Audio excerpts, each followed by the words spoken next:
ইব্রাহিম আলাইহিস সালামকে যখন চরকের মধ্যে ঘুরিয়ে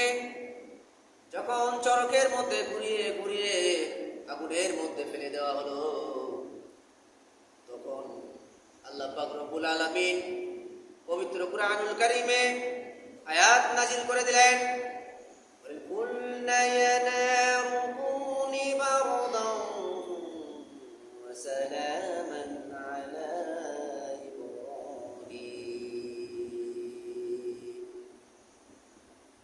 আল্লাহ পাক রব্বুল আলামিন এই আয়াতের মধ্যে ফরমাইলেন, এই আয়াতের মধ্যে বললেন, হে আগুন, তুমি আমার ইব্রাহিম আলাইহিস সালাম আমার খলিলুল্লাহর জন্য, হে আগুন, তুমি আমার খলিলুল্লাহর জন্য আরামদায়ক ও শীতল হয়ে যাও। বলেন সুবহানাল্লাহ।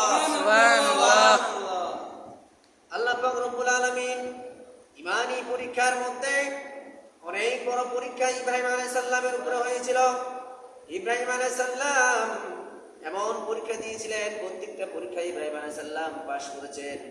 ইব্রাহিম আলাইহিস সালামকে তার সন্তানকে কুরবানি দেওয়ার মাধ্যমে পরীক্ষা করেছিলেন, ইব্রাহিম আলাইহিস সালামকে আগুনে ফেলে দেওয়ার মধ্যে পরীক্ষা করেছিলেন, এবং কি যুগে যুগে যত নবী রাসূল আল্লাহ পাক রব্বুল আলামিন পাঠিয়েছেন, সমস্ত নবী রাসূলকে আল্লাহ পাক রব্বুল আলামিন দিনের উপরে দাঁড় করিয়ে রেখে, দিনের দাওয়াতের মধ্যে রেখে আল্লাহ পাক রব্বুল আলামিন প্রত্যেকটা নবীকে বার্তা ও বাহক হিসেবে দুনিয়ার মধ্যে পাঠিয়েছিলেন, এবং কি প্রত্যেকটা নবীকে আল্লাহ পাক রব্বুল আলামিন এই ঈমানের পরীক্ষার মধ্যে ফেলাইছিলেন। তাই সাবধান হুঁশিয়ার, আমাদের প্রত্যেকটা মানুষকে আল্লাহ পাক রব্বুল আলামিন ঈমানের পরীক্ষা করবেন। আল্লাহ পাক রব্বুল আলামিন যে আল্লাহর উপর বিশ্বাস, তাকওয়া, এই ঈমানের পরীক্ষা আমাদেরকে দিতে হবে। আল্লাহ পাক রব্বুল আলামিন যেন আমাদেরকে এই ঈমানের উপরে থাকার তৌফিক দান করে। আল্লাহ পাক রব্বুল আলামিন যেন আমাদেরকে এই ঈমানের উপরে অবিচল থাকার তৌফিক দান করে। সকলে বলেন আমিন। আমিন।